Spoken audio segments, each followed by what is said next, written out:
Mapagmahal at makapangyarihang Diyos, sa araw na ito, kami ay nagtitipon upang magpatibay ng aming kaalaman at kakayahan bilang mga lingkod ng bayan. Salamat sa biyaya ng pagkakataong ito upang matuto, lumago, at higit pang mapaunlad ang aming paglilingkod sa aming tanggapan. Panginoon, basbasan mo po ang aming pagsasanay.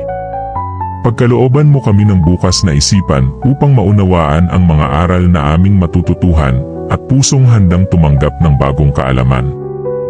Naway ang lahat ng aming matutunan ay maging gabay namin sa mas mahusay, mas epektibo, at mas tapat na serbisyo para sa aming kapwa at bayan. Pagpalain mo po ang aming mga tagapagsanay at guro. Bigyan mo sila ng karunungan, tiyaga, at sigla upang maibahagi nila ang kanilang kaalaman ng malinaw at makabuluhan.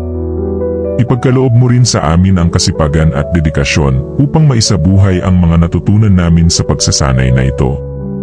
Higit sa lahat, Panginoon, ituro mo sa amin na ang tunay na serbisyo ay hindi lamang isang tungkulin kundi isang tawag na dapat naming gampanan ng may katapatan, integridad, at pagmamahal sa aming kapwa Pilipino.